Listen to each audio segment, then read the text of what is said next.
The remote is there. Hello, Asia.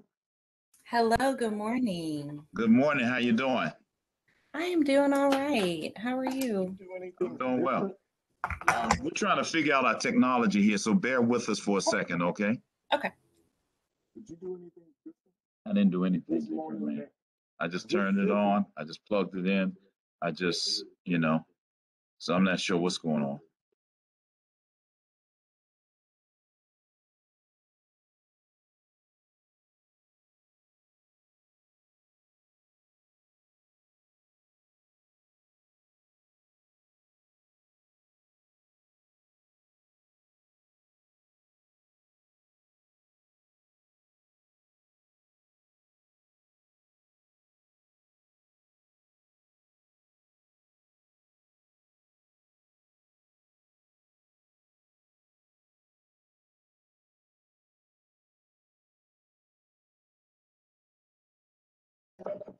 Yeah, there it is. Okay, I think we're ready, Asia. I'm going to go ahead and turn it around so you can see everybody. Oh, Let me ask a question before.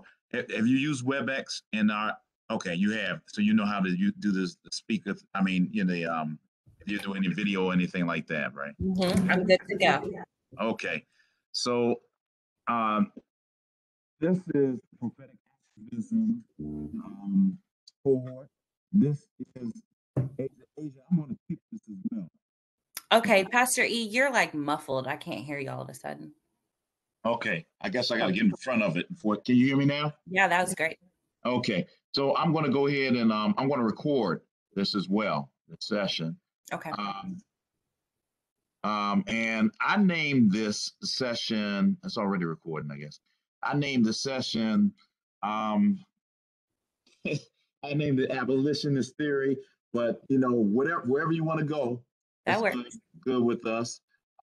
Asia is an activist in the community. I don't have your bio in front of me, Asia, so I apologize for that. No worries. You can tell them that in Kentucky, and she's been in Kentucky. We got another Kentucky in here too, Asia. Okay, Kentucky. Big Blue Nation. So let me jump back here.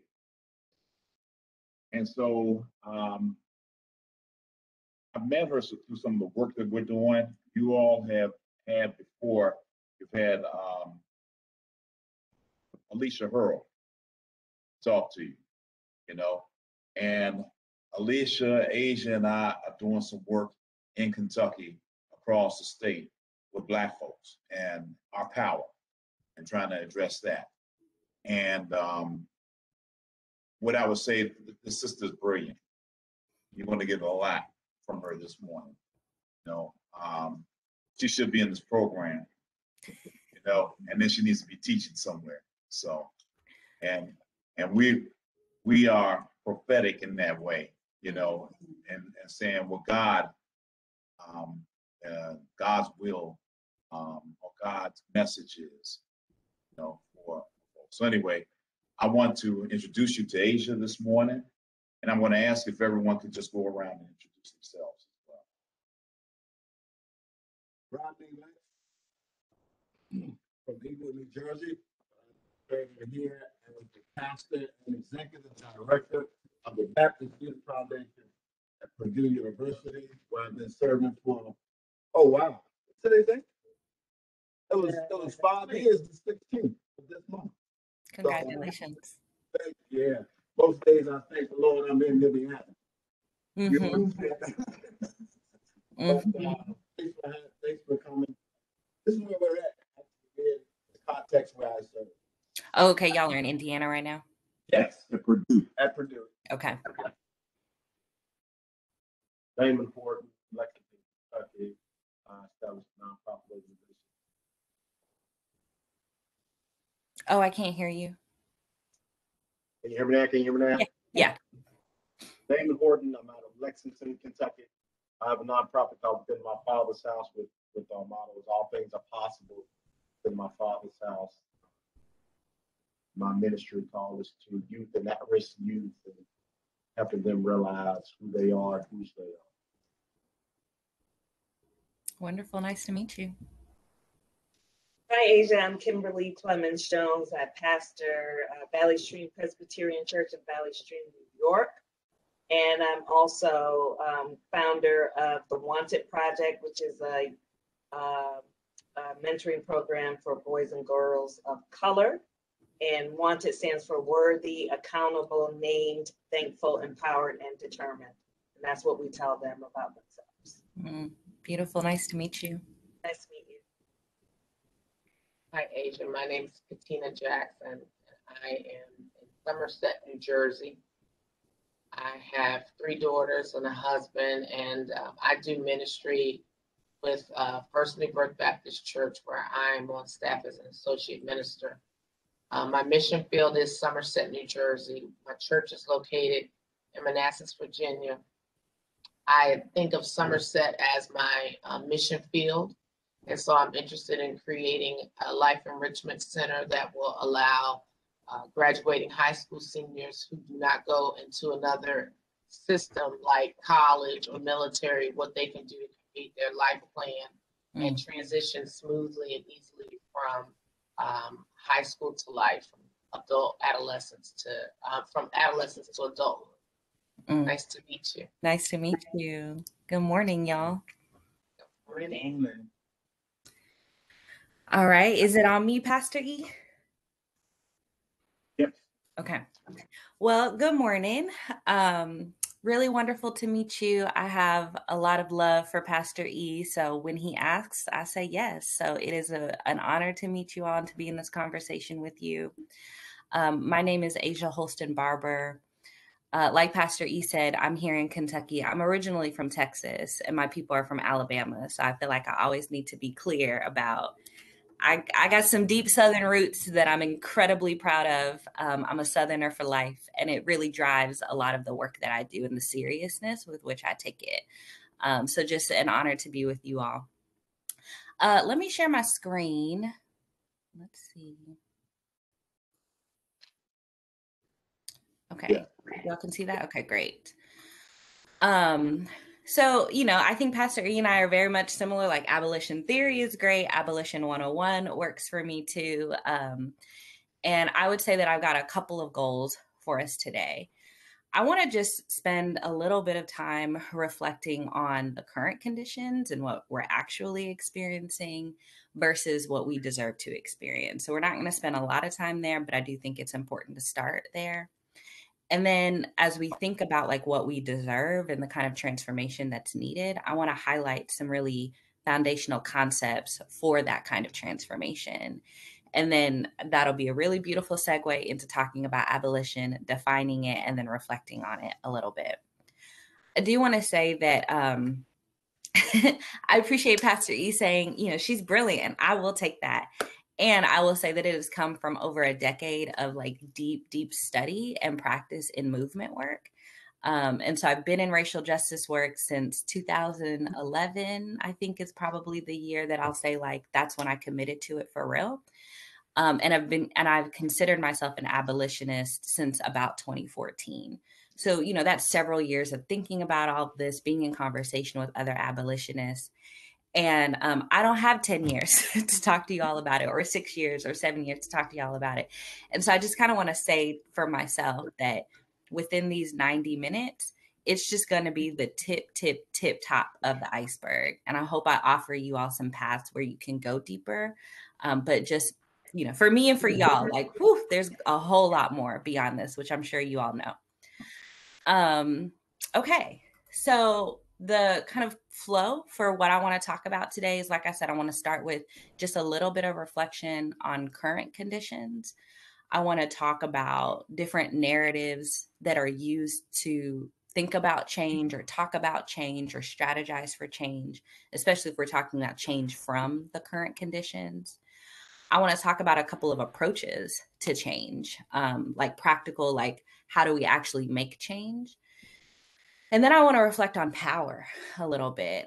And I want to define abolition, do a couple of takeaways, close. And I hope that there's plenty of room for, some Q&A. And then also Pastor E has my contact. So if we need to talk offline, I'm happy to do that as well. Okay, so the first thing that I really want to reflect on as we think about current conditions, I think about this author, Adrienne Murray Brown. She's a poet, she's a strategist, she's a facilitator. She has guided a lot of my more recent movement work. She calls herself an emergent strategist. And one of the things that I've heard her say that just has really stuck with me is that she feels like we're in an imagination battle right now. And that what that actually means is that we're trapped inside someone else's mind of what's possible and what can actually be realized in our society. So I often feel like I'm trapped inside someone else's imagination, and I must engage my own imagination in order to break free. And I say that because I mean, things are real. Like, I don't even have a bunch of slides to talk about like how real they are, and let's go through all of the data and let's reflect on it. You know, and I know that things are real. And in many ways, we are at the intersection of a whole lot of things that we have not actually been at the intersection of before. So, yes, in the history of this country, we've always faced white supremacy. So that lane persists. In many ways, we've always faced mass death and mass suffering, right? Also at the hands of white supremacy. That lane persists. Now we're in this modern era, right? Of the height of rapid spread of misinformation, of global warming, and the Earth's own reckoning with white supremacy. We're facing, in many ways, unprecedented times. I mean, there are many things we can learn from our ancestors for how to move through this, and there are many things that we're going to have to figure out on our own, just in the sake of like what it means to be alive in 2021 and beyond. And that is terrifying. I mean, like, I just feel like, can we say it more? That it is terrifying in many ways to understand that things are real out here and that it doesn't have to be that way, and to challenge it. And I think that one of the things, as I sit with like how terrifying that is, this is when I really come back to Adrienne Murray Brown, who says like, we are in an imagination battle. It's terrifying because we're living out the reality that has been shaped by the imagination of people in the past who were terrifying. Like, they terrorized people. And so it's up to us, right, to imagine something different and imagine it to the scale that it actually fully disrupts, like just the level of what we're experiencing. And so I say that to invite us all in. I invite myself in because I had a very difficult facilitation last night that went until 3 a.m. So I'm saying this for myself. I'm saying this for y'all, you know, for all of us to just be invited into like some real deep imagination about the kind of freedom that is actually possible in our day-to-day lives. So we'll talk about that more as we keep going. So a couple of ways that, you know, when we think about things are real, like there's many different avenues that we could talk about that on. A couple of things that I want to lift up is like this conversation around health, wealth, and safety. They're all interrelated in ways that we may have some time to get into, we may not. But there's so many ways that across every single one of those, we know that like our people are in danger, right? Black folks, people of color, Native people, but recognizing that this is an us conversation, our people are experiencing suffering in health, wealth, and safety.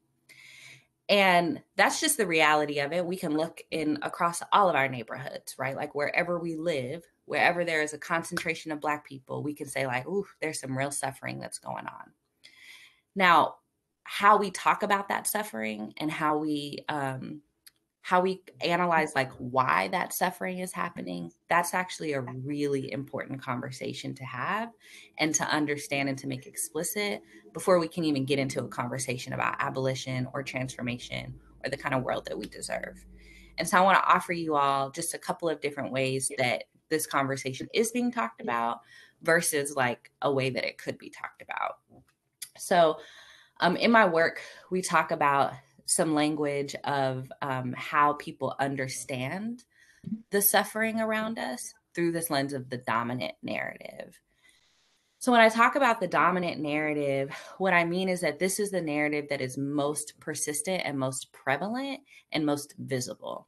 I don't mean that it's the truth. When we talk about dominant anything, I'm not saying that that's the truth, right? But this is the narrative that we have the most access to from early on. And some of the best ways that I can describe this narrative would be this idea of like personal responsibility, individualism, the idea that people create their own problems. So it's up to people to pick yourselves up from your bootstraps.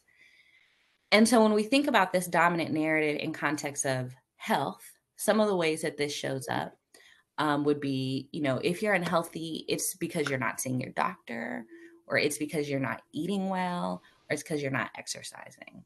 So those are some of the ways that we see the dominant narrative around health. And I'll also say that in some of my background, I just recently left this job full time. I've already forgotten about it in many ways, but I worked at the health department for 5 years organizing around racism as a public health crisis. And so this was a very particular narrative that we were hearing constantly, right? That people are unhealthy because they just don't care is what's underlying, right? They don't care enough about themselves. And so now they're suffering. And so we see that in health. We also see that in wealth, right? And the idea of why people are living in poverty. It's because people aren't making better choices. It's because they don't know enough about their own finances. They need financial education. It's because they're irresponsible with their money, right? So those are some of the dominant narratives around wealth. And then when we hear about safety, right? And some of the reasons that I think there's a complicated way to even talk about safety and how to define that. But in this particular way, if we're thinking about interpersonal safety, like homicide that's happening in communities or domestic violence that's happening in communities, we could talk about police violence, but that's not part of the dominant narrative, right? The dominant narrative around safety is really kind of rooted in homicide. And so some of the ways that the dominant narrative shapes the conversation around safety is, again, like people don't have the right home training. People don't care enough about their communities. People don't love themselves enough, right? People need to learn to change their own behavior to make better decisions. When people create violence or inflict violence against another person, then what we need to do is punish them, make them feel their vengeance. So those are some of the ways that we see like the dominant narrative shape the story around these, in many ways, like neutral words, right? Health, wealth, and safety. The dominant narrative is actually saying, this is how you need to understand the suffering that's happening around these. So there are many consequences to the dominant narrative. A couple that I'll lift up is that when we understand the world through this current dominant narrative, one of the things is that we learn that our life outcomes are actually a result of what kind of people we are. So if we're experiencing suffering, it's in some ways because we deserve that suffering, because we're not making the right choices.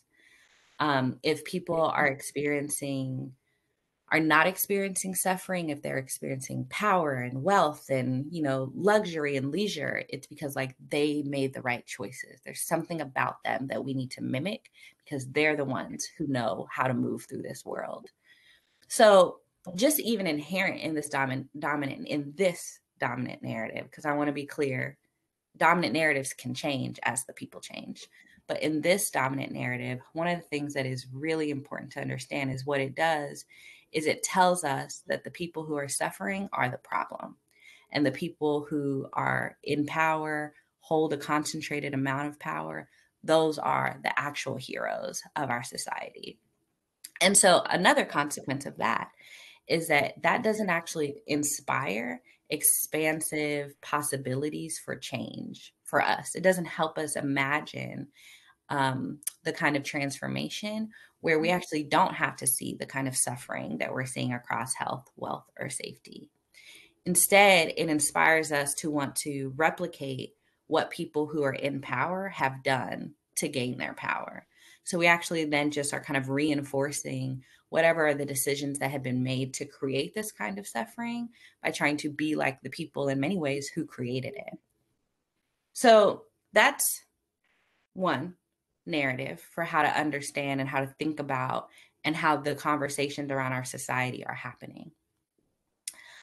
I want to offer you all another narrative we talk about this in my work as the tree metaphor. So if the dominant narrative is essentially saying, if you're suffering, it's because you didn't make the right choices. What the tree metaphor is saying is the choices that people make are shaped by the choices that people have.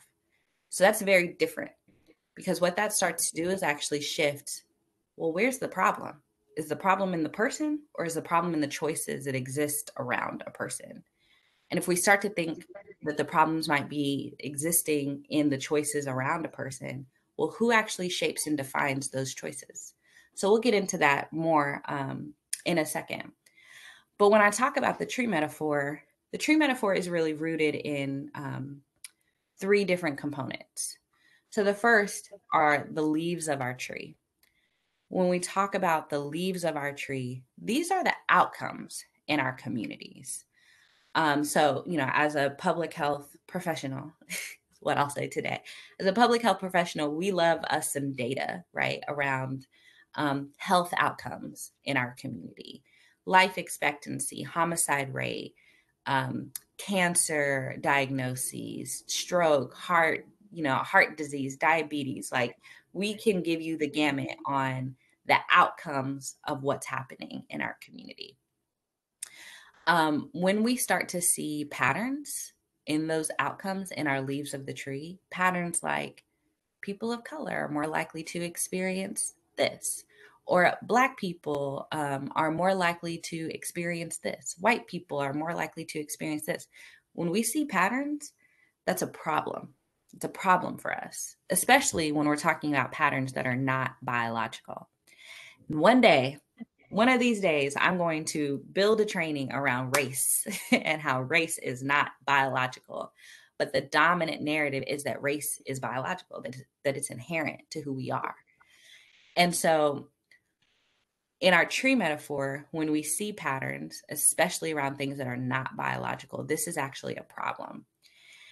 The dominant narrative would say, and does say, when we see these differences in the leaves of the tree, that the patterns we see in the leaves are because of patterns in bad choices.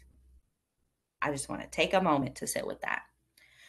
So the dominant narrative will say, for example, if we see a pattern in the leaves of our tree that, so here in Louisville, and this is not just Louisville, but I know our data, Black people and white people, there's a difference in how long Black people and white people are expected to live. It's about a 12-year difference.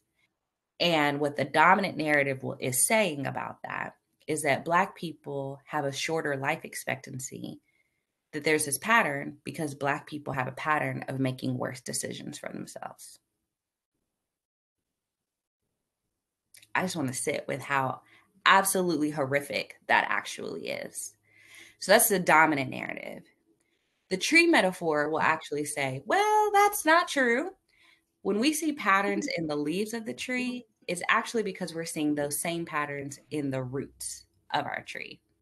And so that's the second component of the tree metaphor. When we talk about the roots of the tree, roots are the major community-wide systems that actually connect us as people in a society. So you can think medical care, food systems, economic development in our communities, employment and income, environmental quality, education, housing, et cetera, right? Those major systems that actually shape what is the daily reality of how we move through our communities. So this is actually about what are the resources that exist and how are those resources being used. So when we see patterns in the leaves of the tree, it's because we're seeing those same patterns in the roots of the tree and how people are experiencing the roots. So we see the same leaf patterns in how people are experiencing housing and how people are experiencing access to food, economic development, et cetera. The choices that people make are shaped by the choices that people have. And when we see these patterns in the roots, what that's actually telling us is that there is a pattern in how our society is designed and who is experiencing advantage, rest, leisure, wealth, power, and who is experiencing disadvantage, like intense labor. Like there's this whole story about people in poverty don't work, right? Like, but who's actually like working, you know, who is experiencing suffering, who's experiencing limited or no access to resources, who's isolated from power making spaces. Those kinds of patterns in the roots signal for us a deeper pattern in our tree metaphor, which is when we get into the soil. And this, our soil, is actually systems of power. So when we talk about systems of power, these are the values that guide how roots get designed. So systems of power, and I'll talk about this a little bit more in a second, these are the values where is the goal to create concentrated advantage for some and concentrated disadvantage for others? Or is the goal to create shared prosperity and collaboration for the common good? Those two different goals will dramatically shape how our resources defined and allocated and shared across our community, which then will shape what are the outcomes across our community. So I offer you all that because it's really important to challenge the dominant narrative. And what I have found is this tree metaphor offers the kind of layers of thinking that's needed to really like push past how we individualize like people as the problem and really think, what is the society that we're living in and who's making decisions about the society that we live in? So let me offer you an example of the leaves of the tree. So this is the life expectancy map. It's actually pretty old, actually, at this point, since we're now moving into 2022, which that's happening. So the life expectancy map comes from census data between 2010 and 2015. This was released in this particular map was released in 2020. So I just want to be clear that by the time our new census data comes out, which it actually happened this year, and you know is fully analyzed and remapped and accounts for COVID, I don't know what this map is going to look like, but I imagine that in many ways it's going to be similar. So this is a map of the United States, and from the deep red to the deep blue, what we're actually looking at here is about a 43-year difference in life expectancy from the deep red, which I'll highlight right here, to the deep blue, which I actually think is like right here. So about a 40-year difference in how long people are expected to live. And there's a pretty clear pattern here for where we're actually talking about has a shorter life expectancy, and that's the South. And there's a whole lot that can be said here. One of the things I'll lift up is as much as this country loves to talk about the South, there's a dominant narrative about the South, right? It's like racist, backwards, country bumpkins, like whatever are the things that people say about my people. Like there's a story about the South. There's a dominant narrative that's actually saying those folks aren't smart and they aren't making the right decisions. And it's really always fascinating to me, and not in a good way, to hear that, because the South is actually where a majority of Black people in this country live. And so when we're talking about the patterns in the leaves of our tree, we're actually seeing some pretty clear patterns just in this map alone. And then as we zero down into different states and different cities, like those patterns become more and more clear. And so, you know, again, the dominant narrative is going to say that because people with longer life expectancy care more about their health than people with lower life expectancy, this is just what you can expect. Some people care, some people don't. And as somebody who, you know, my father, my aunt, my uncle all died before any of them turned 55, right? So like we're actually talking about Alabama and we're talking about this deep red, like life expectancy area. I take actual offense to that, like in many, many ways, but I don't need to get into that. One thing that is just really important to me about challenging the dominant narrative, one of the many things, is that our people don't want to suffer. Our people don't want to be sick. Our people don't want to die early. Our people want to be in good relationship with each other and be with our families and our friends and experience joy. And that is just the truth wherever you go. We could talk about Kentucky, we could talk about New Jersey, we could talk about Alabama, Texas, Florida, wherever we go. Our people do not want to suffer. And the dominant narrative is is actually telling us, no, you do want to suffer. The tree metaphor is saying when we see patterns like this, it is clear that the choices that are available to people with lower life expectancy are not enough. These patterns actually reflect what are the systems of power that are in control, that are shaping the choices that people have available to them. So let's talk about power a little bit. And what do I even mean by that? So there's lots of ways to define power. There's actually, I'm sure that there's whole PhDs that people could do about power and how it's talked about and experienced, in our own cities, in this country, globally.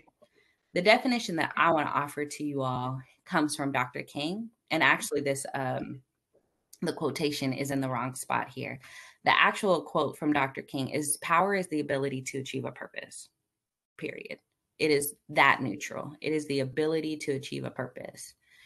Now, whether or not it's good or bad, whether or not that power is good or bad power, it just simply depends on what's the purpose that's trying to be achieved.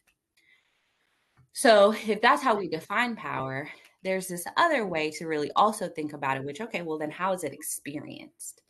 And I really want to lift up this visual because I have found for myself that it's very helpful to just see it laid out this clearly.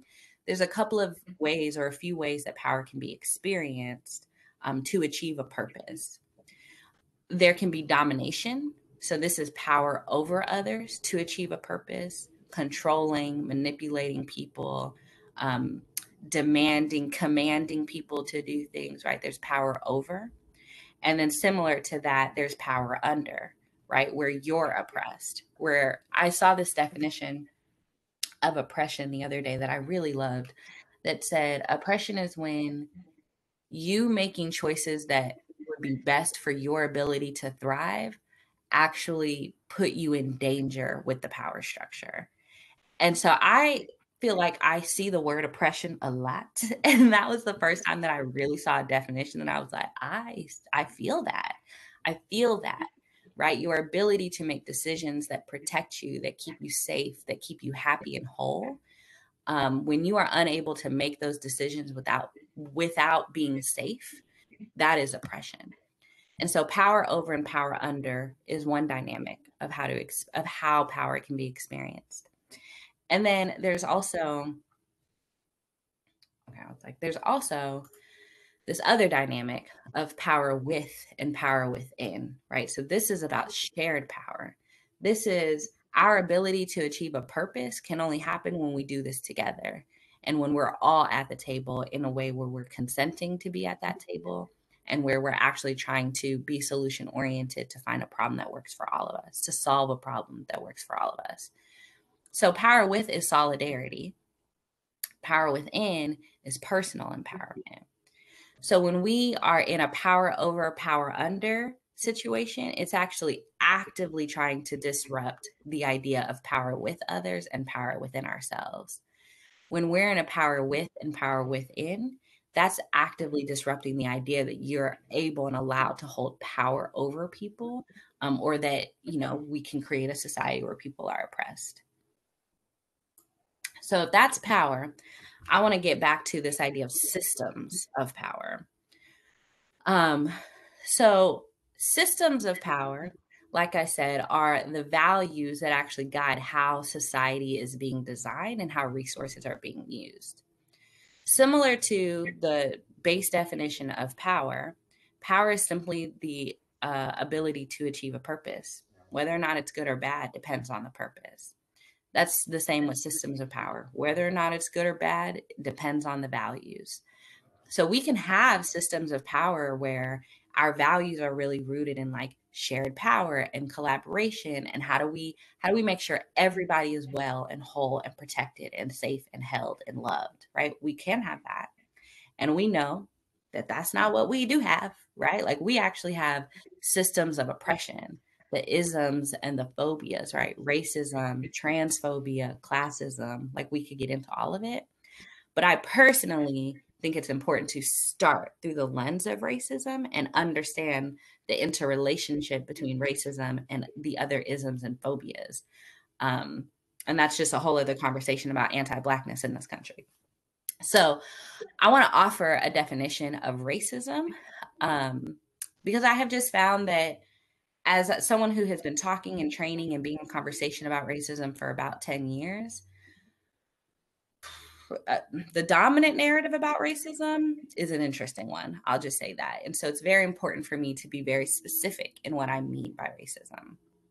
So the definition that I will use comes from Dr. Kamara Jones, a public health legend. I encourage you to look her up. She is just done some really beautiful work in the more modern public health era to really shift and push and challenge the field of public health to understand that there is no public health, there is no public wellness as long as racism exists, that racism is in itself a public health crisis.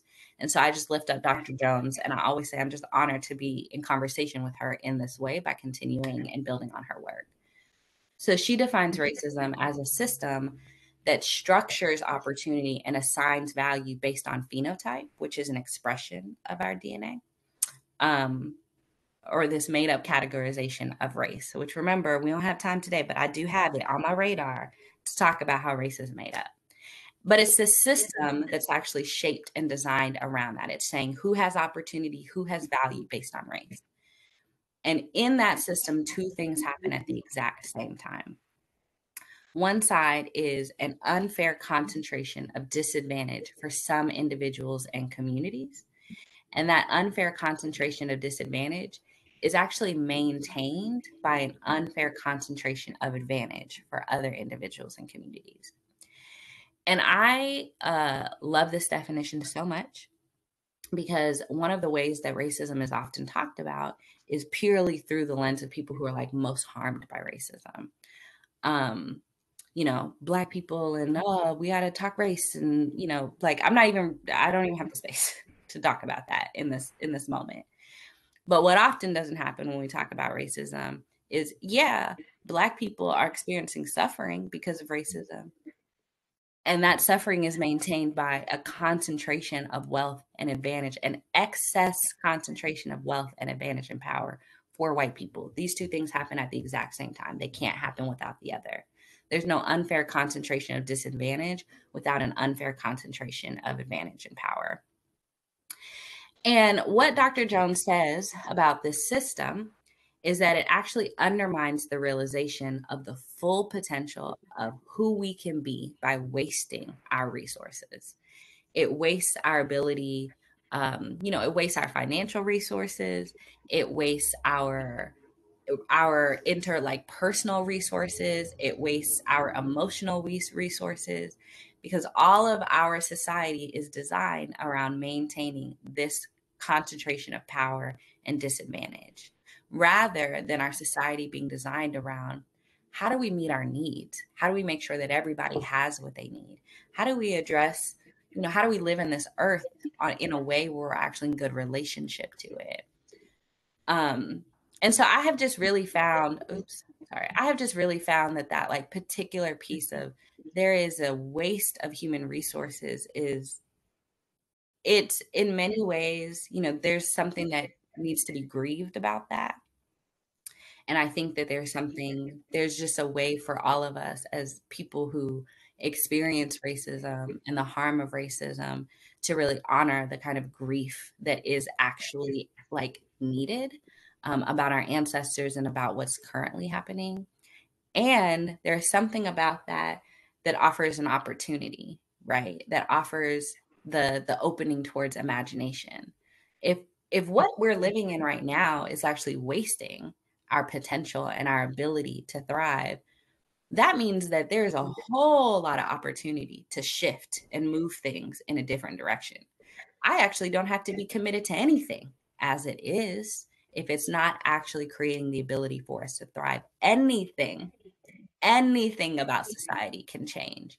I think about in 2020 was a year and how much was happening in the government and how people felt like, well, they made this decision, we'll never be able to change it. And I just said over and over again, white supremacy does not define for me what is possible. I'm not beholden to any structure or system that white supremacy has created. I'm not beholden to the idea of the Supreme Court, to the idea of a constitution, to the idea of a president. I'm not beholden to that because we didn't get to be in that conversation. And so there is an opportunity to imagine bigger and different and deeper than what we've even been able to experience in our own lives, even with all the wins and the gains that we've participated in and that we've benefited from.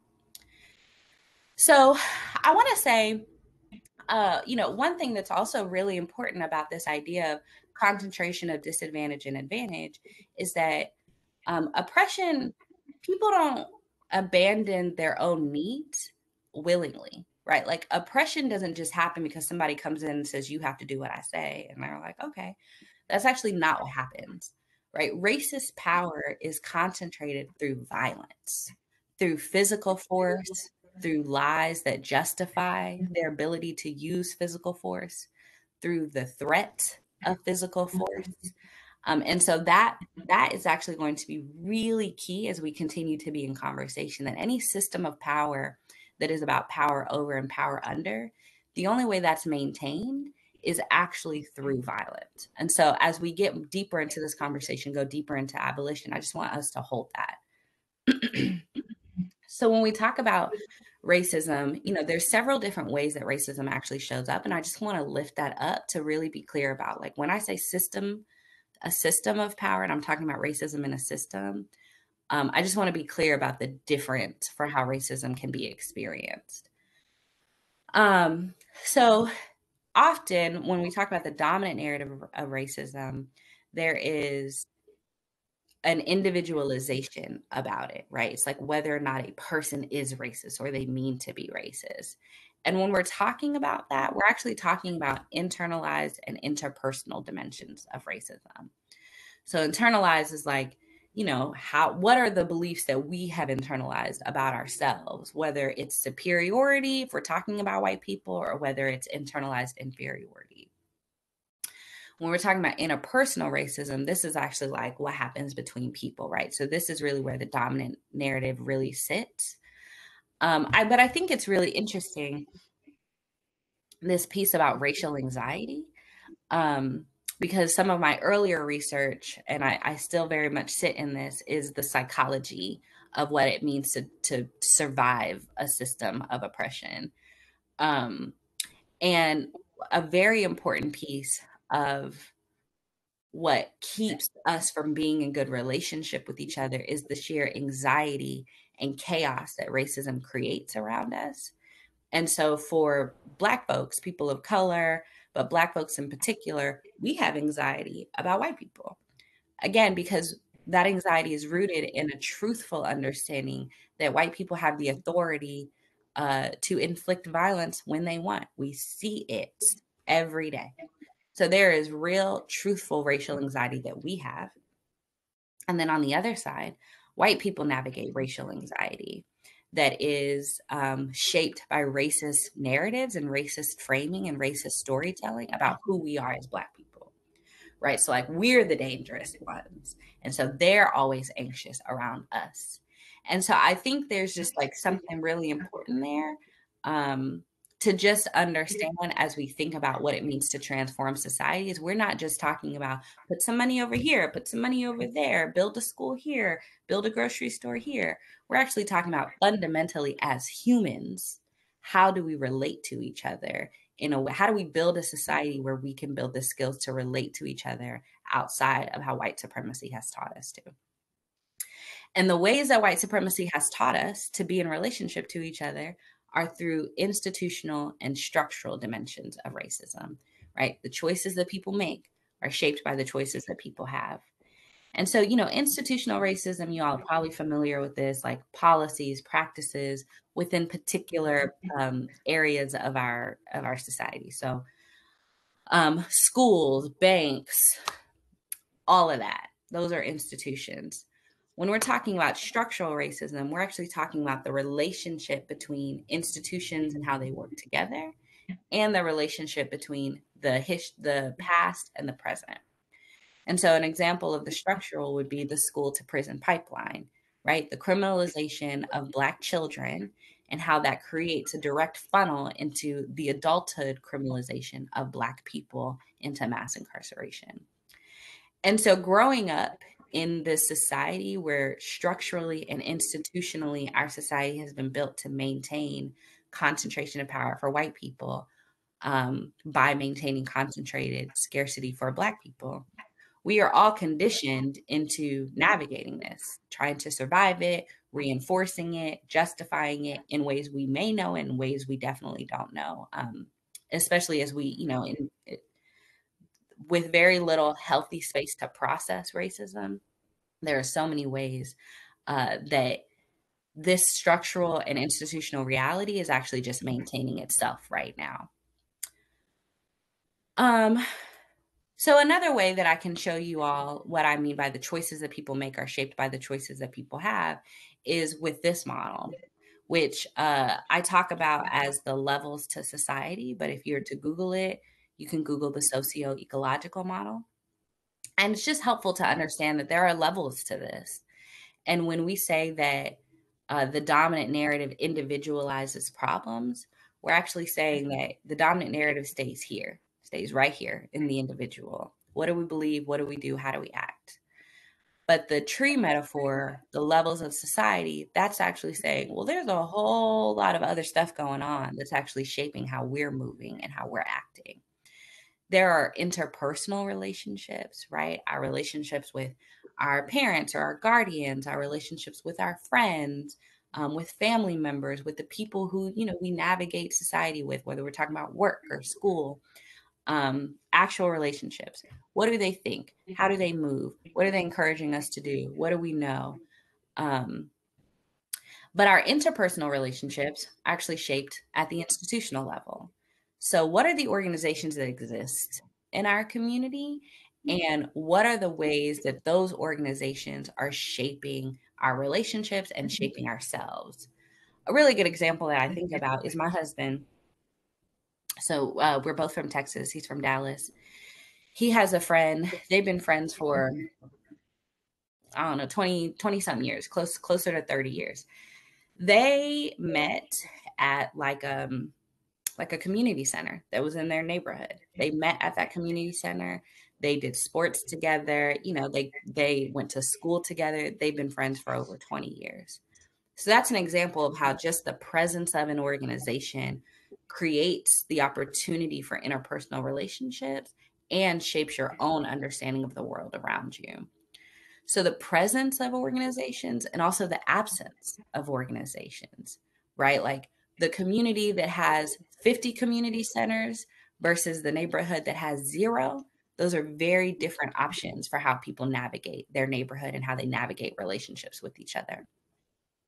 Now, the institutional level, what organizations exist and what are they doing, is shaped by the community level and the public policy level.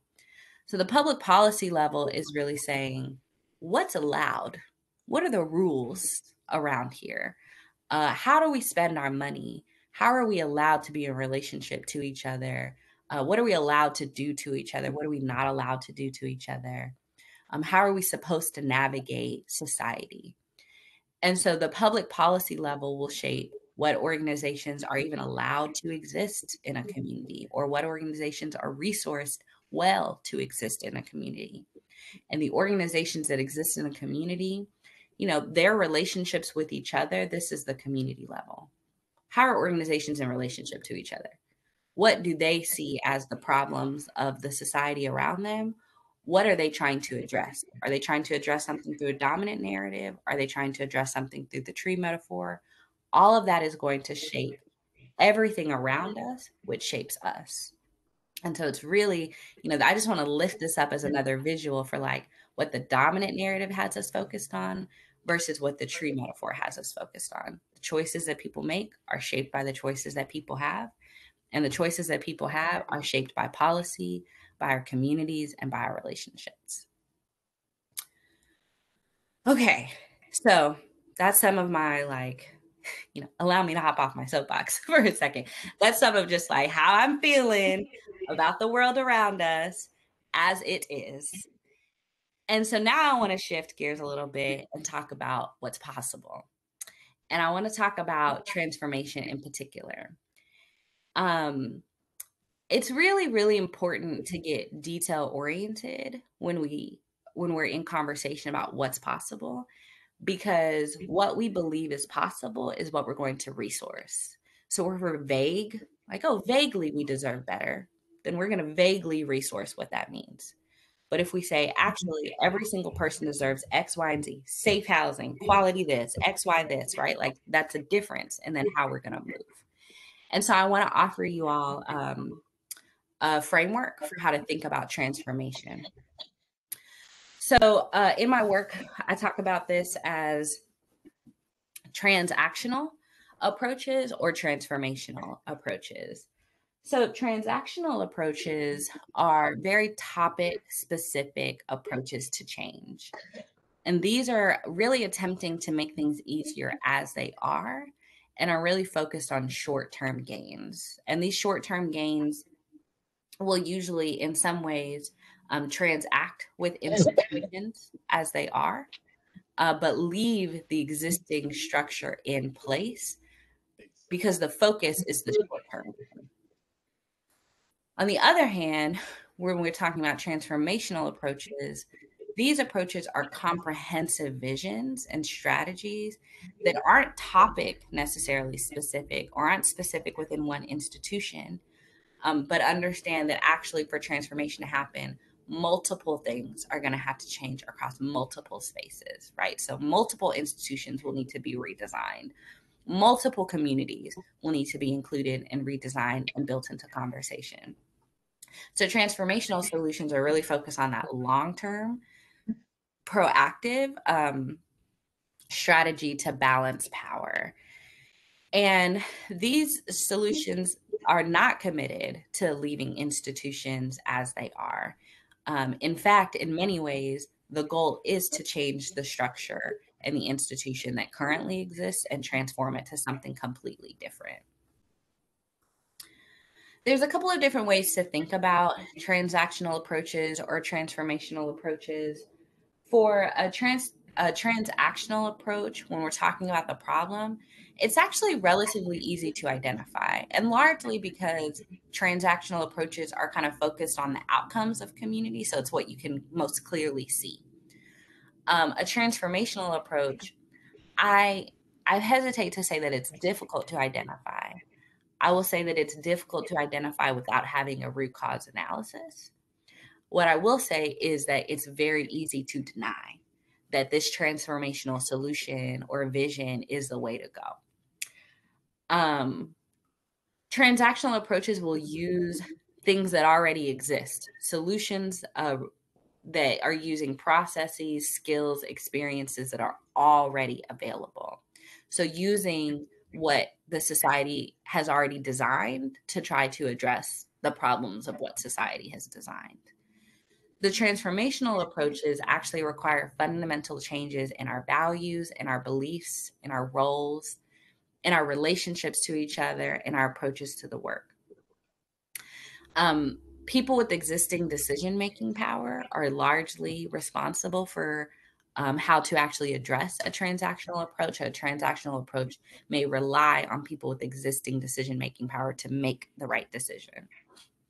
The transformational approach are going to be people with the problem who are resourced to be able to make their own decisions for problem solving. A couple of other things that I'll say just to keep this pushing is, like, as far as time frame goes, transactional approaches are things that can be implemented relatively quickly. Again, because it's using things that already exist. The transformational approaches are, this is Rome wasn't built in a day.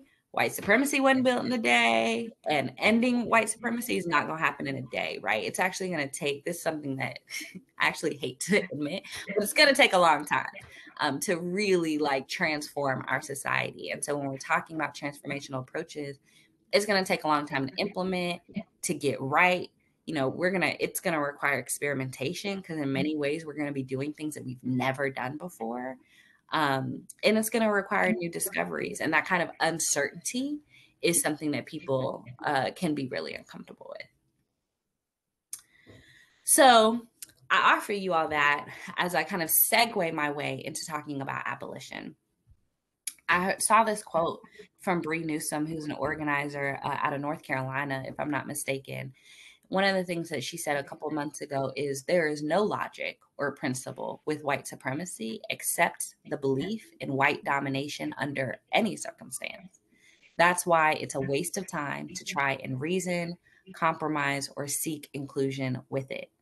The ideology and systems organized around it have to be dismantled. And I say that because, and I've experienced this in my own reality, so, I'm not exempt from this.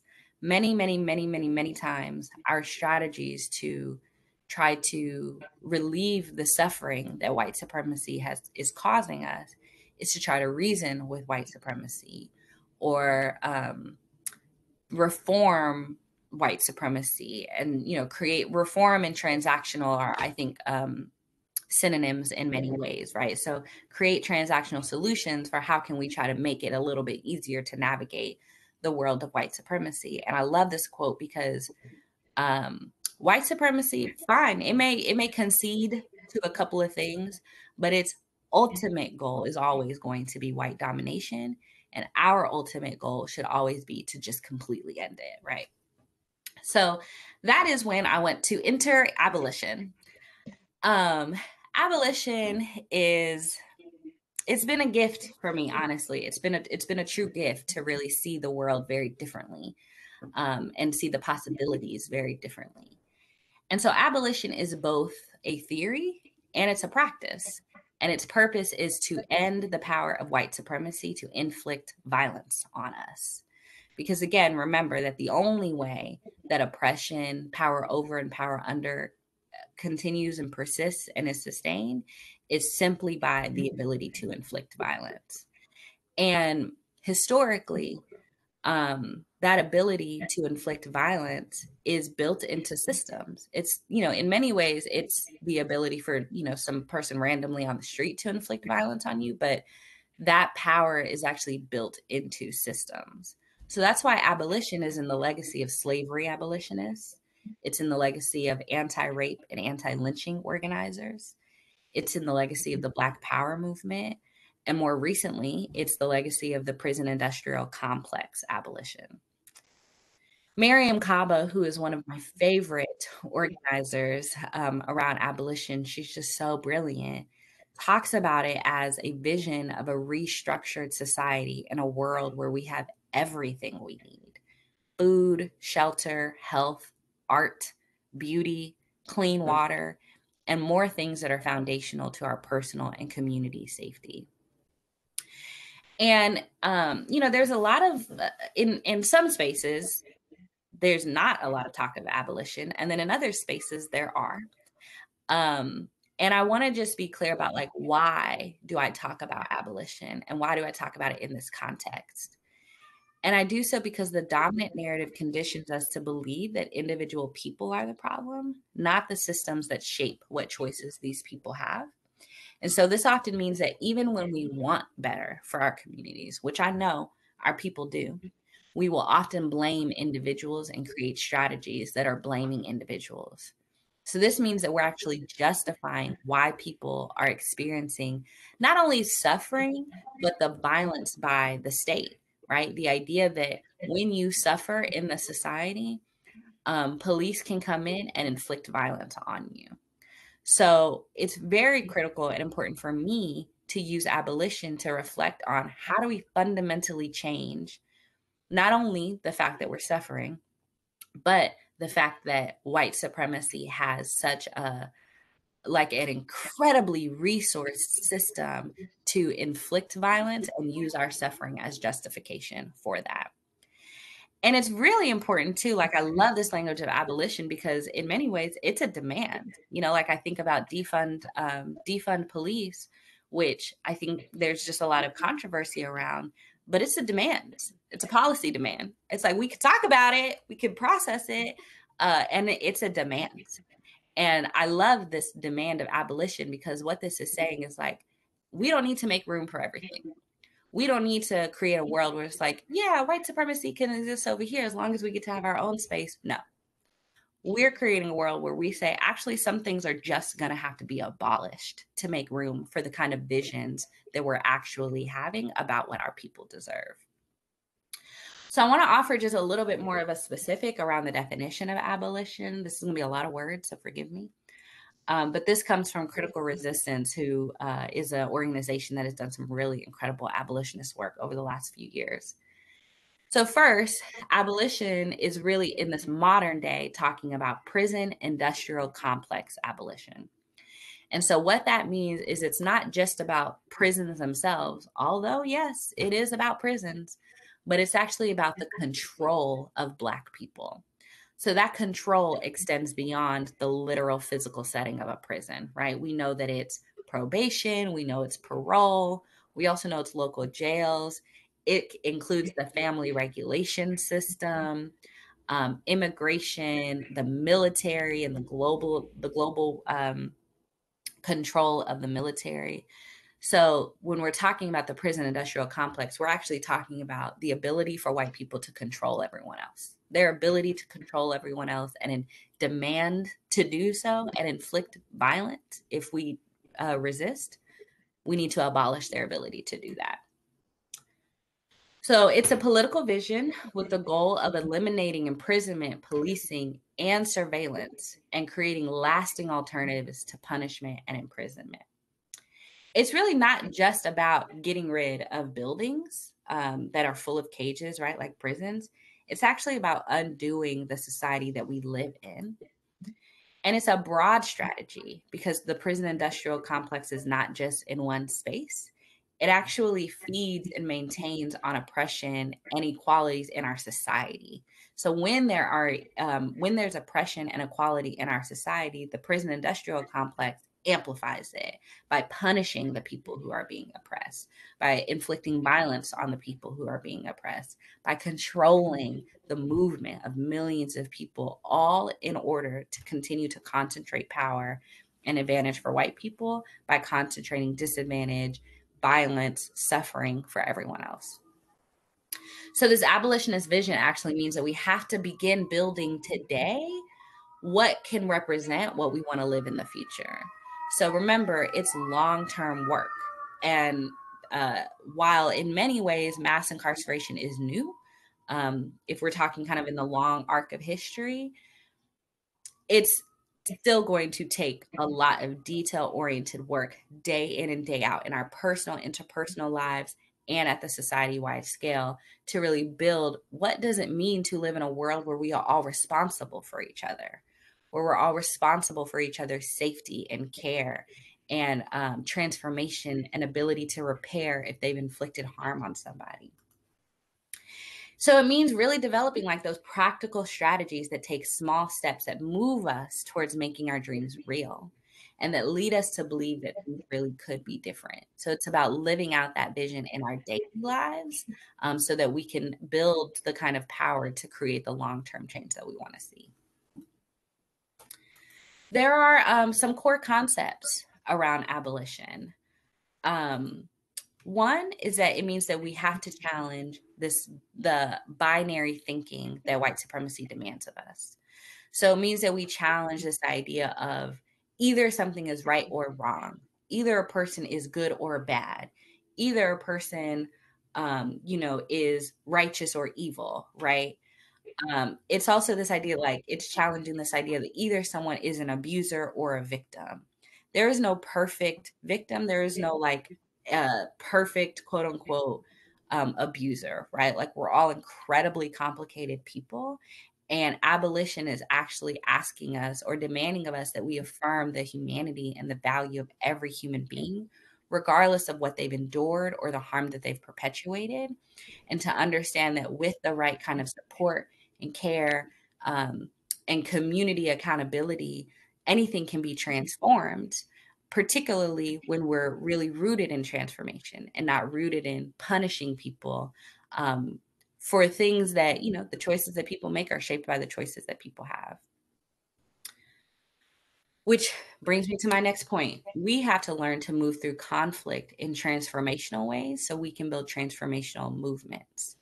By learning to move through conflict in our personal lives and in our relationships with others, especially in our work, those are skills that, and I say this as someone who's holding some conflict work right now and some facilitation around it.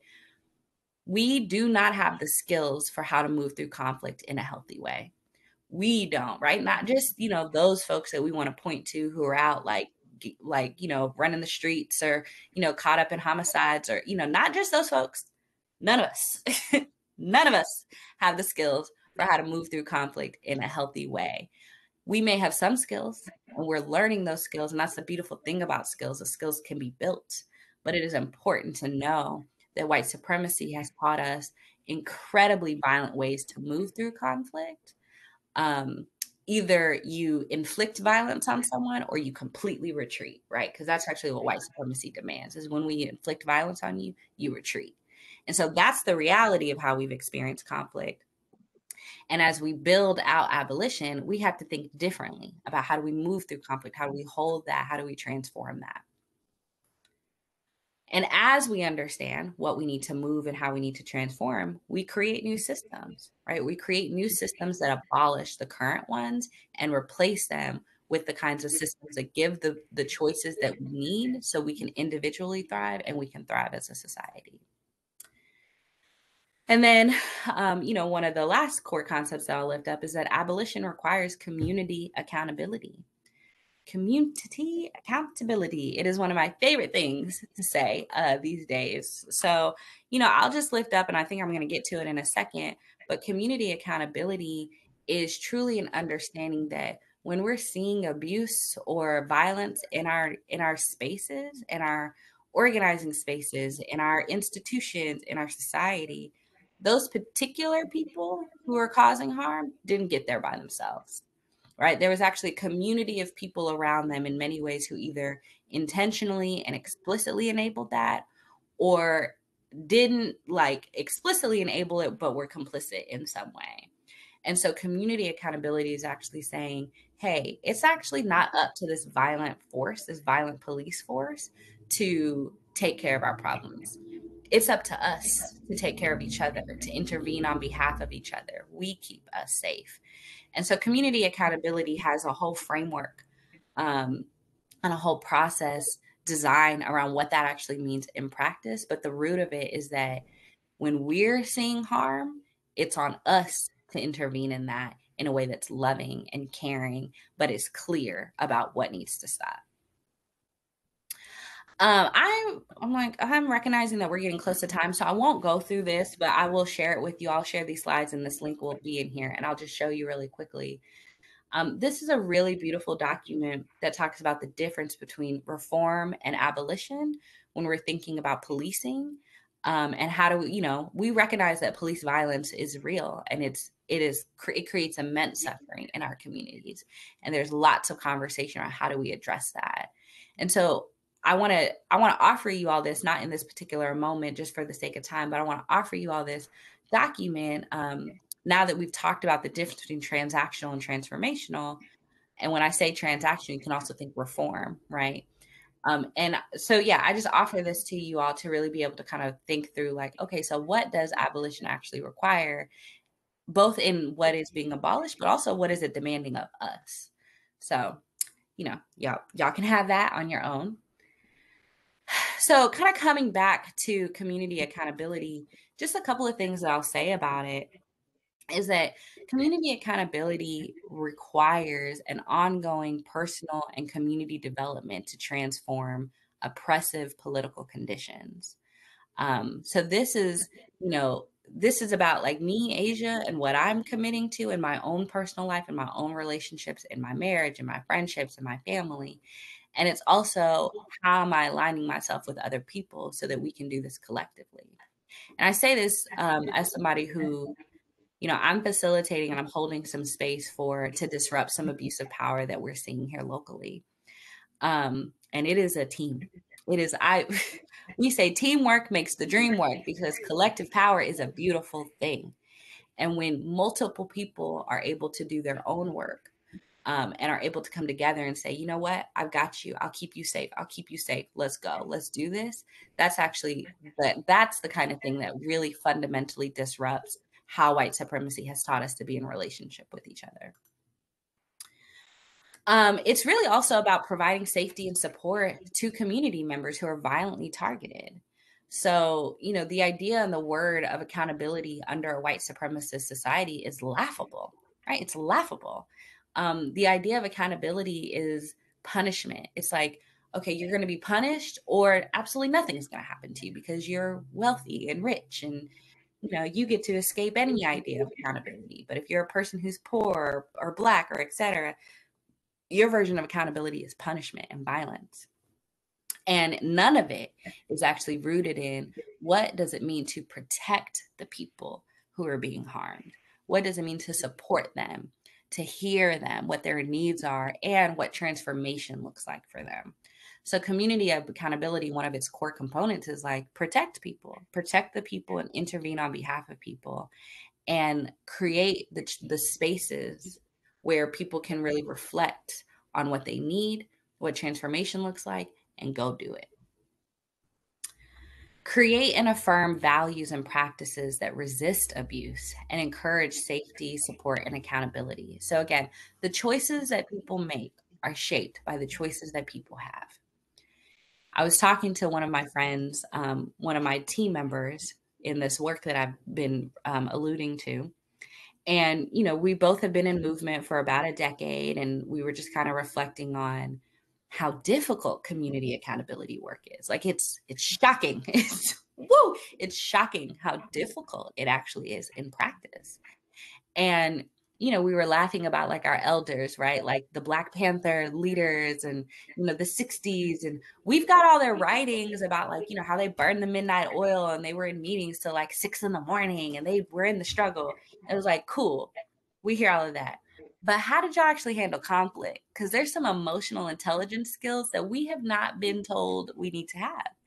And I truly think as I reflect, and this is a conversation we were having, that like, in many ways, we are having to learn what is the kind of emotional intelligence set of skills that we need so that we can create safety and support and accountability in a new way than our elders had to, at a different scale than our elders had to, because our elders got us to this point where we could even be using this language of community accountability from reflecting on their experiences. And now we're here with it, right? And it's like, okay, now put it into practice. So it's real, right? It's really about creating and affirming a resistance to abuse wherever we see it, in our personal lives, in our families, and in our communities. And doing so in such a way where it's like, I'm not trying to get you locked up, baby. I'm not trying to send you to the state.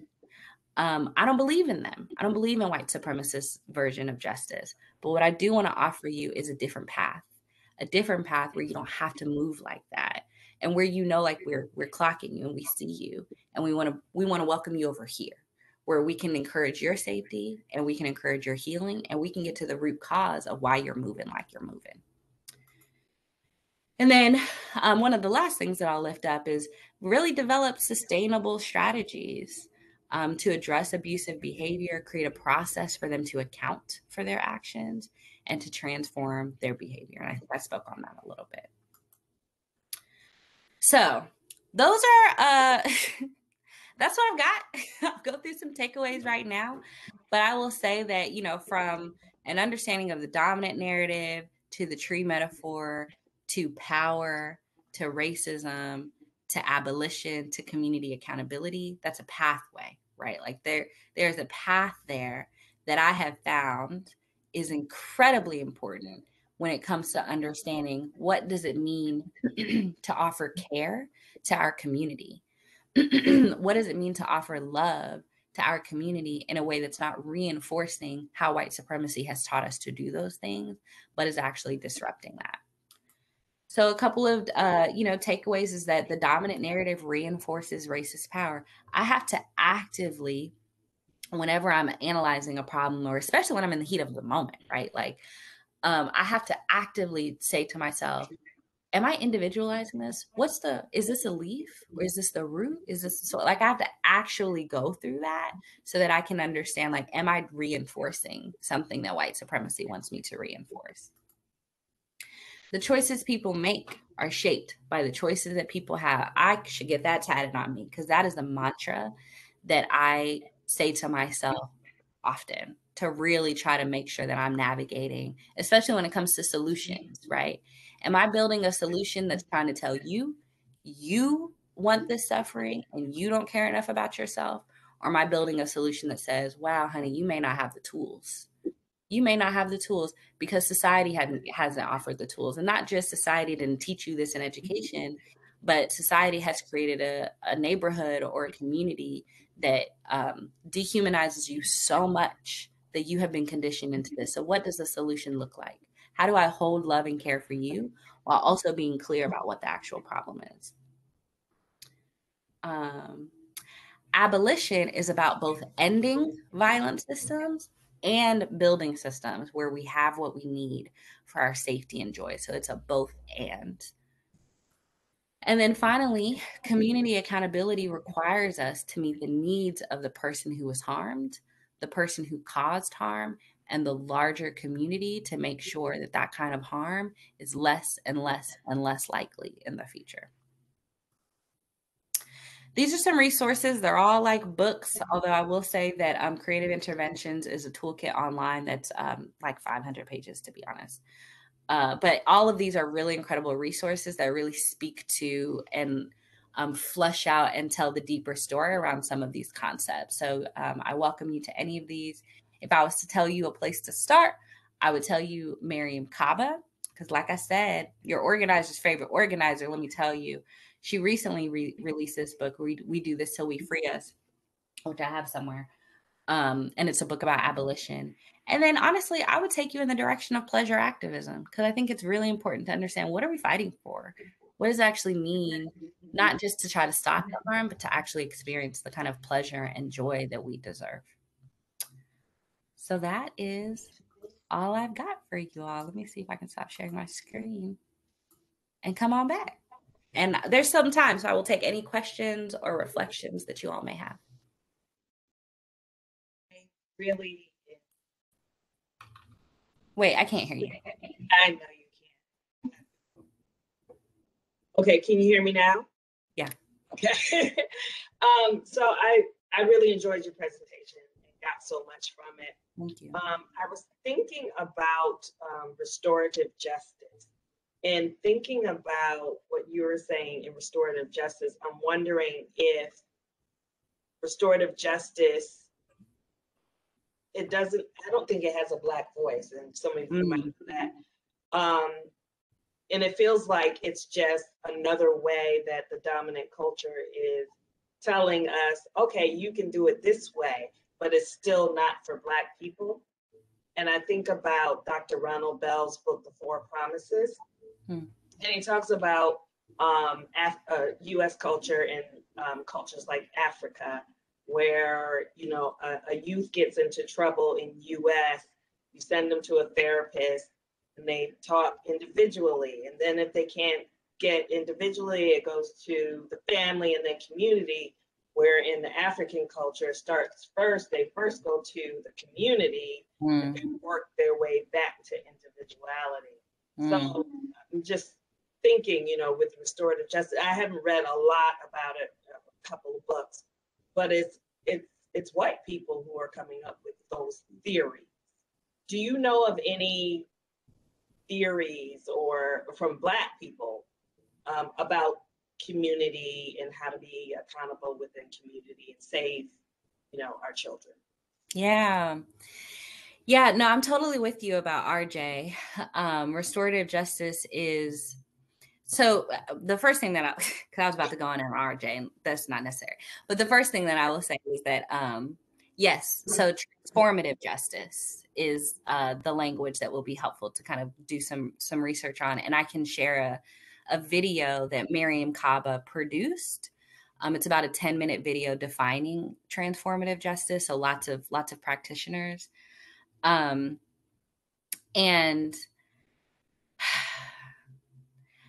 one thing in this video that is so important is there's a conversation about, there's so many problems with RJ, but one problem in particular is that the state is trying to take it and use it.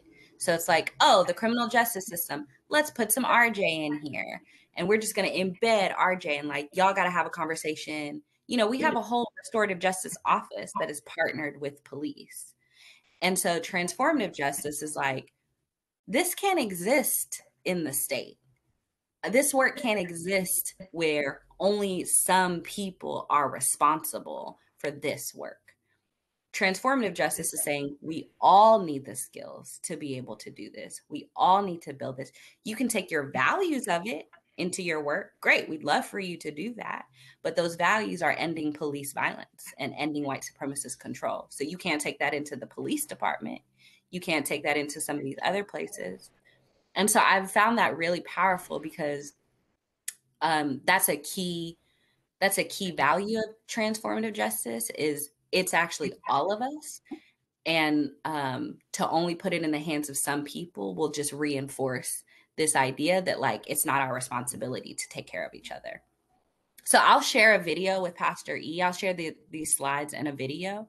And so that'll be kind of a good place to start. Point to that same question. Are you familiar with the Justice Roundtable? Justice Roundtable? Yeah, by that.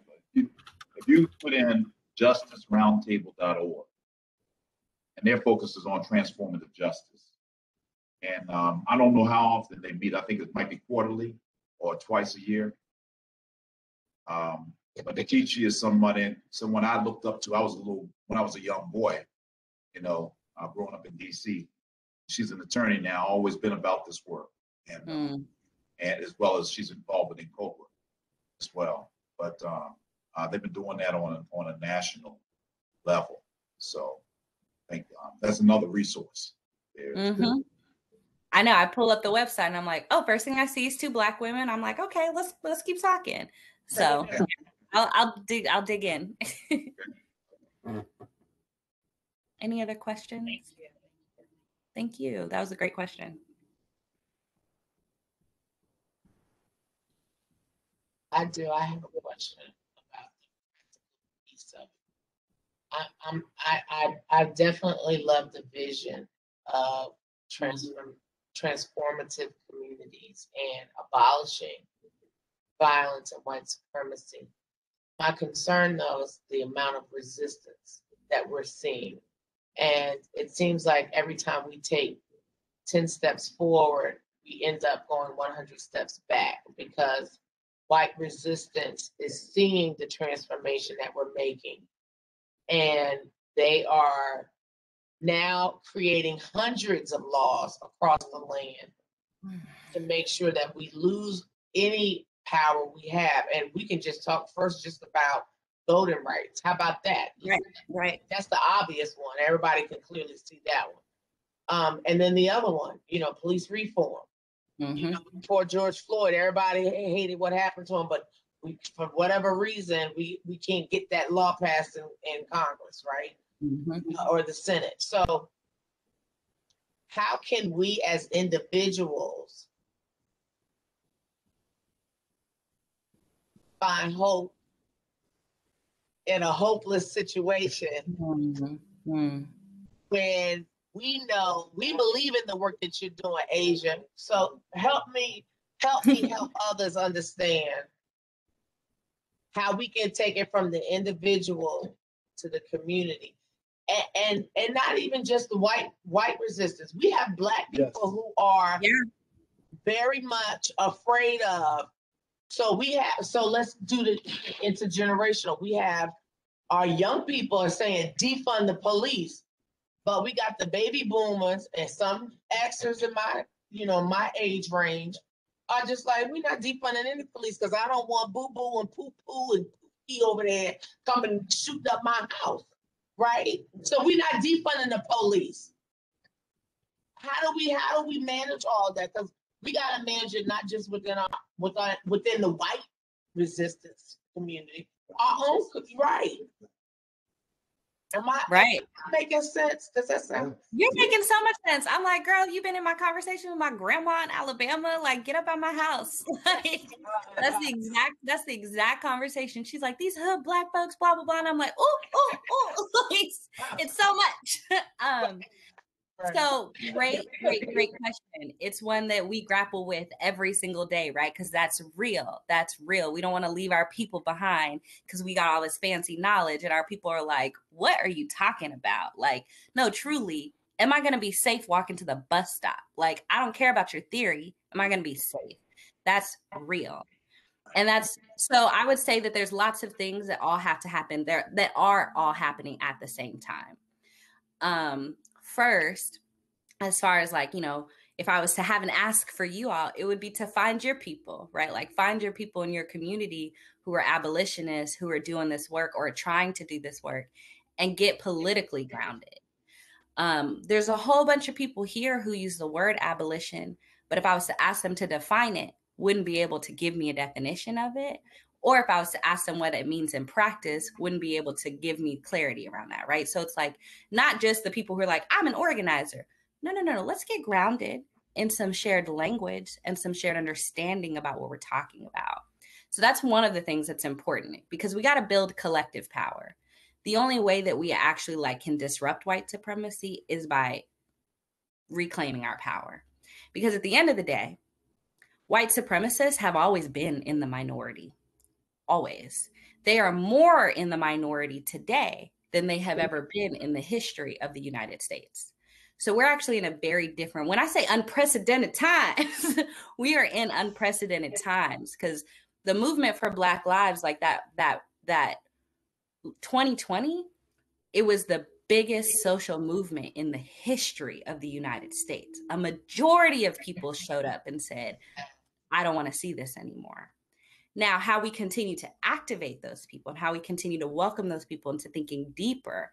Because like I said, none of us want to experience suffering. My grandma don't want our neighborhood to suffer back in Alabama, but how people understand why the suffering is happening will shape how they then think about strategy. So that's why one of the first things that I always recommend is like, find people and let's get politically grounded. Let's get grounded in a way where we understand the dominant narrative and we can talk about it, we can challenge it, and we can think about the world through the tree metaphor. We can talk about abolition together. We can struggle around it because I've been an abolitionist for 8 years. Like I'm grounded in that. Some people are just hearing this for the first time. They're like, well, I got some questions. And people should be able to ask those questions in a place that's held with care, right? So like, that's one thing. Kind of similar to that, you know, speaking about like the questions around like the fear for safety, that's really where community accountability like has to be skills that we learn to practice because we are unsafe. We are. White supremacy makes us unsafe from white people, and it creates so much suffering and scarcity within us that we become unsafe to each other. That's real. We are not safe in many ways. And so community accountability is bringing people in with love, especially people, you know, accountability. One of the key components about community accountability is that accountability only happens in relationships. So I can't just go to some random on the street and say, I got to hold you accountable for the things I heard you were doing, right? That's not, no. You don't know me playing, so now we got a problem. But it's like the people we're in relationship with. How do we welcome them into accountability? Because harm is happening everywhere. It's happening in our own families. I can go home to Alabama and sit down and have a conversation with it's on my to-do list to have a conversation with someone in my family about the harm that they're causing, right? And so when we start to practice it in those smaller ways, and I'm using that with some quotation marks because it's no small thing to intervene in harm wherever it is. But when we start to practice it in places where we're feeling safe, we're in trusted relationships, we build our skills to intervene. We build the skills of other people to intervene, and it continues to ripple out. So that's like the second thing that I would say. And then the third thing I would say is just kind of going back to the collective power piece. And, you know, this is a scary thing to, like, I love to say it, but it's actually scary in practice. We actually, as we build collective power, we just have to become ungovernable. Like, that's real. There are laws that are telling us that we should experience suffering, that we should be excluded and isolated and oppressed. There are laws that say, like the voting laws alone. I recognize that it's a scary thing to do, especially if it feels like there's a minority of us to do it. But truly, like as we build collective power, we actually could just say, you know what? No, just no, like in many, many ways, and disrupt it to the point where we don't actually need to go back and forth with Mitch McConnell in the Senate. We don't need to go back and forth with you. We're telling you what it is. And you can either do it or we can make life very difficult for everybody here. But that's also skill building. That's skill building, and it's bringing people in, and it's safety, and it's all of that. So all of those things have to be happening at the same time and are happening. You know, like they happened to the point where 2020, the uprisings happened. You know, like that was a reflection of that. And now the work continues. So I hope that answered your question. I know it's not like the clearest answer, but I hope, yeah. I can't hear you though for some reason. Okay, it's me. Okay. I'm in New York. Yes, Do you you are. have any abolitionist places that we can reach out to? I'm a part of the People's PSIAB, which is what's it called? People's, I don't know, it's anti-racism training. But they're concentrated on the training part. So is there another organization that I can look into? I am sure, because Miriam Kaba lives in New York. And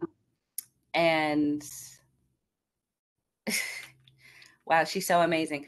I would encourage you to look at Miriam Kaba and get connected to like, or identify the organizations that she's connected to. There are 3 that I want to lift up, though, specifically. I'm not entirely sure if they're in New York, but I feel confident that something about it is. So Critical Resistance is one. Survived and Punished is another. And then Project NIA, N as in Niagara Falls, IA. Yeah. Somebody. Okay. Thank you. Yeah. So, hey, I feel like we got that Alabama spirit going there. I was born in Alabama. I saw you react. I know my Ken when I see Ken. That's right. I was born in Demopolis. Oh. You said you were born in the Bahamas? Demopolis, Alabama. Okay. My people are from Camp Hill. Okay. All right, cool. So I appreciate you bringing. Can you hear me clear? Yeah. Go ahead. It's like breaking up. Okay. I'm sorry. No, it's great. I just want to make sure you hear me clearly. I appreciate the difference you made between transactional and transformational change. Yeah. It reminded me of a book by Barnt, B-R-A-N-D-T, Ending Racism, where he talks about that difference and how transactional change. Everybody got a DEI department now, but the people in those positions ain't got no power to actually make transformation, to do transformational work, to really tear down the system. And then, so I appreciate that point. Also, when you talked about what's really hit me, community accountability. And it took me back to thinking about 4-year-old girls, 4th grade girls, 4 of them, being arrested in elementary school in Tennessee because a judge, white women really has escaped this racism conversation tremendously. And they're the biggest issue, I believe. But that's another story. I got the smoke for white women, I'll tell you that. I know that's right. But when you see judges in positions arresting elementary girls because of lack of community accountability, which is not a charge anyway, but you send police officers, you send the system, in there to arrest these young girls, and none of the adults were arrested.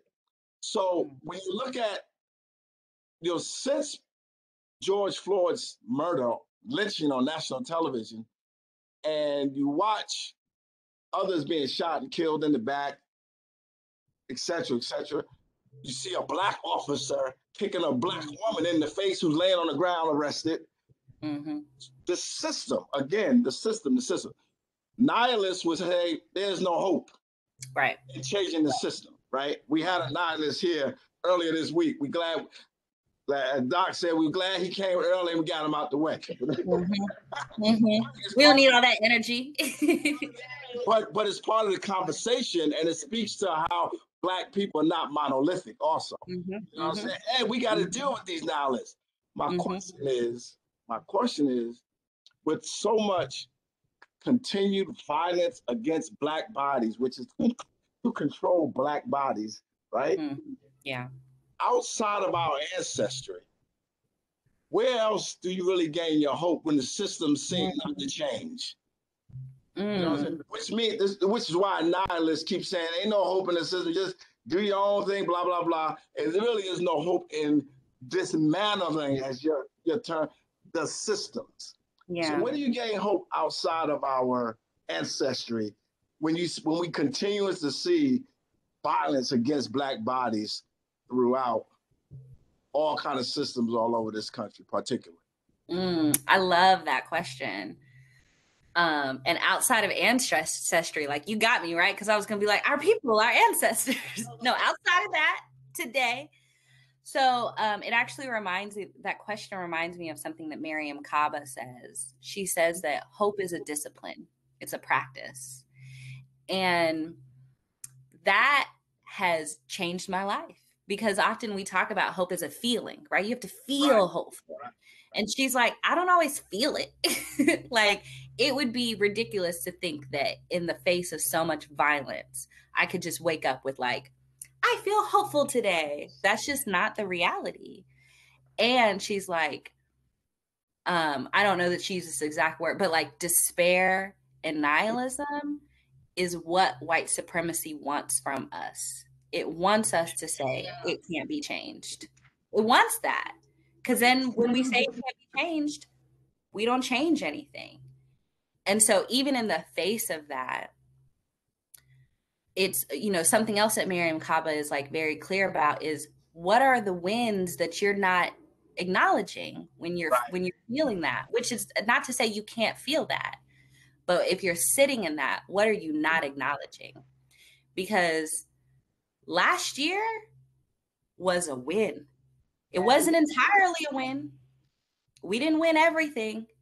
But the fact that more people showed up for Black lives than ever before, they were running scared. I'm here in Louisville. We had an uprising where people occupied downtown for over 100 days. These white folks were scared. That was a win. Now, how do we sustain it? How do we keep building relationship? How do we do it again? And how do we do it again where it's like, we're not just reacting to y'all. We're actually coming to y'all. We're coming to y'all's front door. Not because y'all killed our people, because what we've said is like, we're done with that. We're done with that. Y'all are going to stop that right now, right? Like, how do we get there? And I think about, so recognize, I guess I'll talk about Angela Davis because she's not an ancestor. Knock on some wood. Last year was hard. It was emotionally hard. And I wasn't sure I was going to survive the year. And not even just because of COVID, but because I'm an organizer. And I was like, white people gonna riot. I'm gonna have to go out to the streets and fight these white people. Like, I was so sure that January 6th was gonna be all of November, right? Like, I was like, we gonna be in a race war with these white folks. And I was terrified. And there were so many different moments. Actually, I will send y'all to the Black National Convention, because I was deep in depression, and the Black National Convention was hosted by the Movement for Black Lives in August of last year. And woo, honey, let me tell you, got me together for the rest of the year. And shortly after that, I heard Angela Davis in a panel discussion, like in awe of the fact that defund police was such an explicit mandate from last year, that it was talked about explicitly. It was painted on streets, right? She was like, we've been organizing for 50 years. And she was like, and we were actually just kind of, excuse my language, but shooting the shit. She's like, we didn't really think that it was going to work. And especially when it didn't happen immediately, right? Like, especially like within the 60s and 70s, it didn't happen to the degree that they wanted it. In many ways, many people gave up. And she's like, 50 years later, I'm like, is this what we set the stage for? Yes, ma'am. Yes, ma'am. And so I reflect on that a lot, because she's like, organize like everything is possible. Even if for some reason you may not believe it, organize like it is, because you don't even know what seed you're planting. Not even just for the next month, the next year, but the next 10 years, the next 50 years. I get chills every time I repeat those words, okay? So I offer that to you all. And I think the most important thing is, one of the most important things is, I don't do what white supremacy wants me to do. It wants me to be nihilistic. It wants me to be defeatist and feel in despair. I will feel those feelings. I will honor those feelings for myself.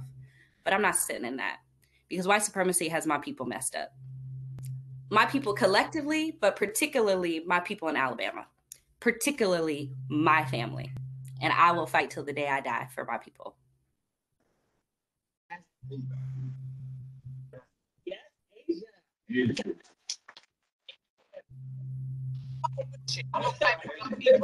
got it. Hey, I want to get your contact from the community to share with me. You froze. Okay.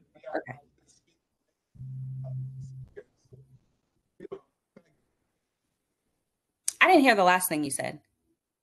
I said I'm going to get your contact and try to see community to share this and then some, so we get you paid for the work. I'll tell y'all, I'm good, but I am always down to share the work that needs to be shared and help other people feel confident in sharing the work with their people. So Pastor E's got my information. I'm gonna slide these slides over to him with the transformative justice video, the Black National Convention. And if I can find that quote of Angela Davis in that panel, I will share that as well. And then y'all reach out to me, and I would love to just be in a relationship. Consider me a sister in the movement, right? Like, as long as we're down for our people, y'all, we can lean on each other for sure.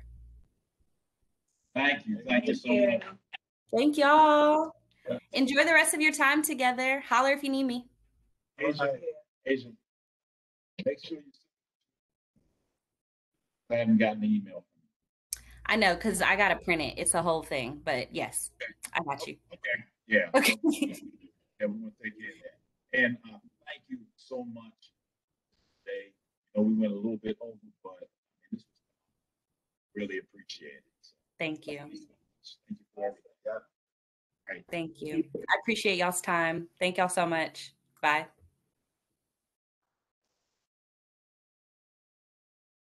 Hey, y'all know when I say what I say. Y'all know when Pastor say that